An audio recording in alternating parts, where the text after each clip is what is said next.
Hello, mugs. It's August 2nd, which means it's a brand new month, which means it's a brand new Wolfie unboxing time. You can see in front of me. I'm trying something a little new for showing off the books here, but it's been a hot summer. It sure has been.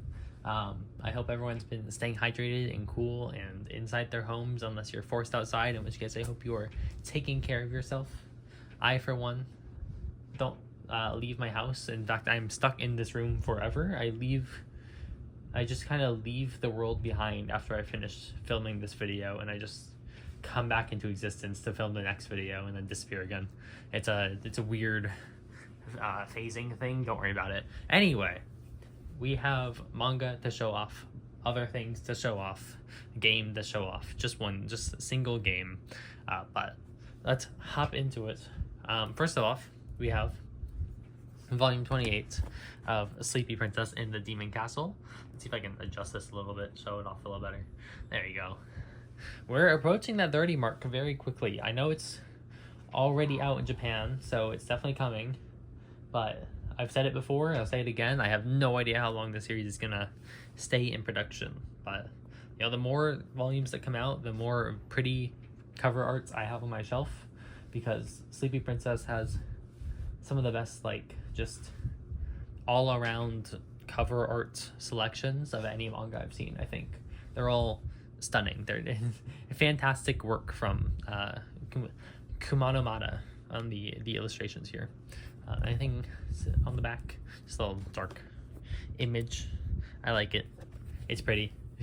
We got volume 28 of that. And speaking of the Viz Shonen Sunday releases, we have a new series, Sumiki Ogami's Not So Ordinary Life Volume 1, at Bando, who has been telling me to read this one forever, and I was like, I have it ready to order when it comes out in July, and then told me to read it anyway, and I was like, I probably will, and then I never did.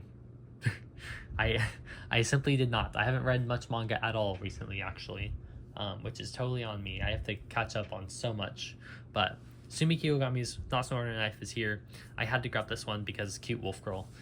That I didn't have any other reason besides cute wolf girl, and it's a rom-com, which that peak. I will not complain about new rom-coms, especially since most of mine are ending or have already ended. It's a sad time. Speaking of rom-coms, this one's a bit less wholesome about it, but we have Imaizumi Brings All the Gals to His House, Volume 3. I cannot show the back cover of this volume. I can also not open this volume on this video. But we have Volume 3 of Imaizumi. The fact that it's getting a physical print through 70s is still pretty funny to me.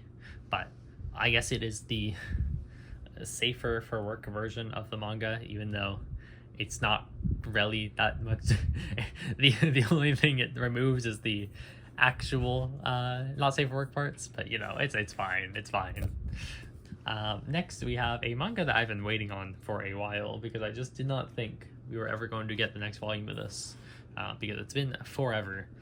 Fate Grand Order Mortalis Stella Volume 4, featuring Nero on the front cover there. This is the Fate Grand Order manga adaptation. It goes through the singularities sort of one by one, covering what happens within them, and we've been on volume 3 for the physical print for a while now, and I kind of just lost hope that we were going to get more, but it's finally here. I think volume 5 has already been slated for a release in December too, so we have a little bit of leeway there. We know it's coming, so that's good to hear. But I quite enjoy reading this. I've read through all the singularities in the game, obviously.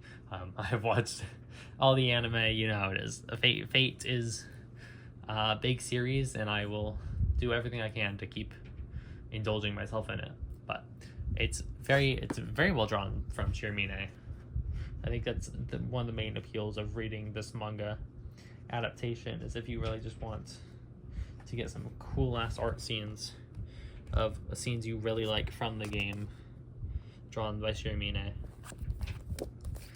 But I'm glad it's finally here. Next up, we have at Josh, this is your reminder to pick up K-On! Shuffle Volume 3 if you haven't already. Finally here. This one didn't take quite as long between Volume 2 and 1, I don't think. I feel like those were like a year, maybe a year and a half apart at that point. I could just be really bad at keeping track of time, but I do feel like at the very least this is less time than in between those other ones, and that's good. I still kind of suck at reading 4-koma, but if it's for K-On!, I don't mind. She's cute. If it's for K-On!, I certainly don't mind. But at Josh, reminder to pick up K-On! Shuffle Volume 3. And also at Josh, reminder to pick up Bocchi the Rock, the comic anthology, Volume 1.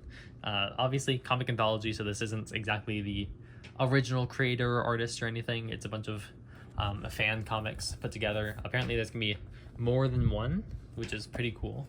Once again, I think there is like a couple 4-komas in here, but it's not all singularly 4-koma.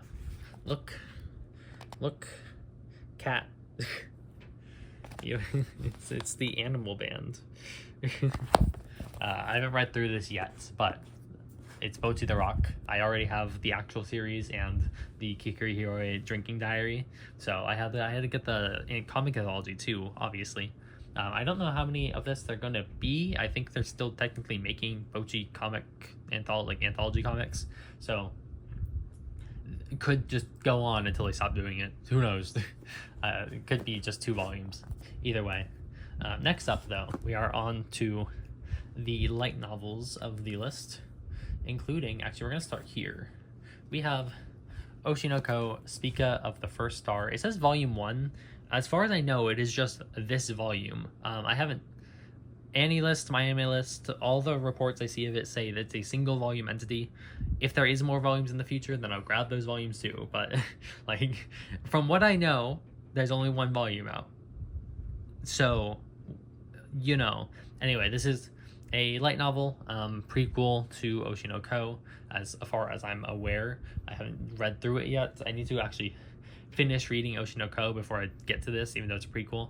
But I obviously credited as Akasaka and Yokoyari, but it was written by Hajime Tanaka rather than Akasaka himself.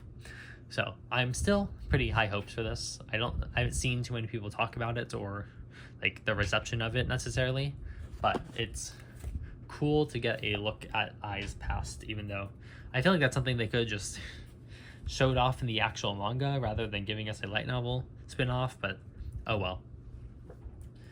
Next up, we have Volume 9 of Vexations of a Shut-In Vampire Princess. This is a bulky volume. Like, this is like a pretty hefty volume of this series. Maybe they're all pretty hefty like this, and I just don't like have one with me to immediately compare without getting up, and I don't want to get up. But we have Volume 9. I just realized that the other girl in this cover art is like not wearing clothes. It's fine. She's fine. She's living her best life. We have Volume 9 of this.